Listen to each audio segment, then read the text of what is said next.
In this video, I'll be showing you how to create a bruise using special effects makeup. Come on, girl, dance to your drum, you got it now. Sexy, sexy. Doing the thing, louder, let's sing, you got it now. Sexy, sexy.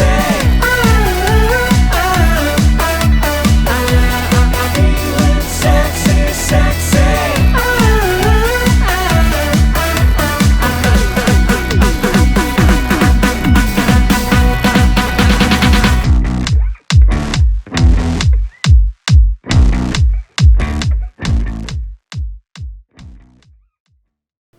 In this video, I'll be showing you how to create a bruise using special effects makeup. So here I'm just cleaning the area down, just using a little bit of Resale water.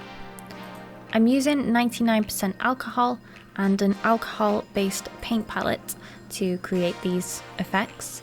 And I'm just using an old brush as well, just something that I'm not too upset if it falls apart.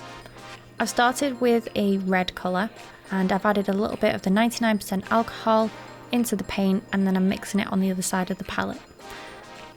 I'm adding this to the skin, just popping it in a few places. I'm following a reference photo very briefly, and then I'm tapping out any of the alcohol. This just gives me this kind of faded effect, and it looks a little bit more like a bruise, basically. I spend a lot of time creating the shape and something that looks like a bruise. So sometimes this can take anywhere between kind of like 5 minutes to maybe 15 minutes. It just depends how much of a vision I have in my head.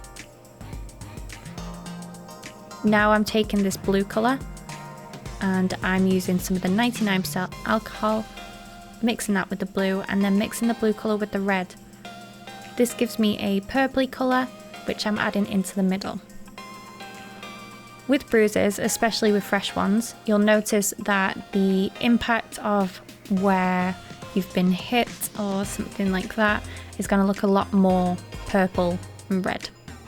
Whereas as you reach the outside or as the bruise gets older, they're going to have more greens and yellows. And that's just due to the way the body heals.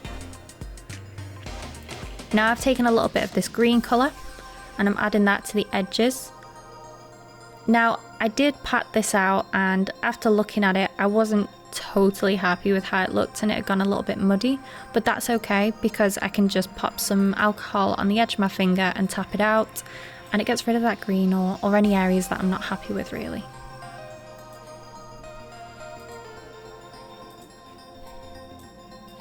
Again, spent a bit of time doing this. I like to take my time wherever I can. So just to make up for the area where I tapped out some of that green, I had to add some of the red back in, but it didn't take too long.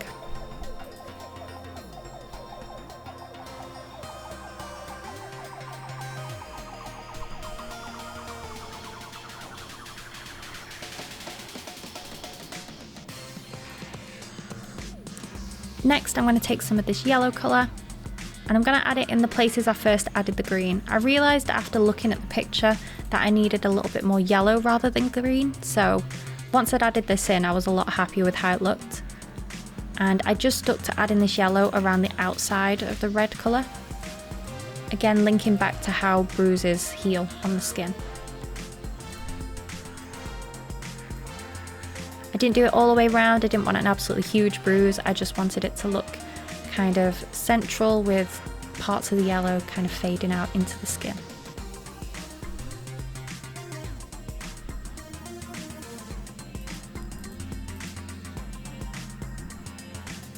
And then just went back in with a little bit more yellows, reds and purples to make certain areas stand out.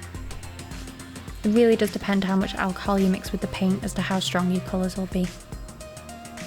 And this was my finished result pretty much. I was quite happy with it, and now it's ready for if I need to camouflage it.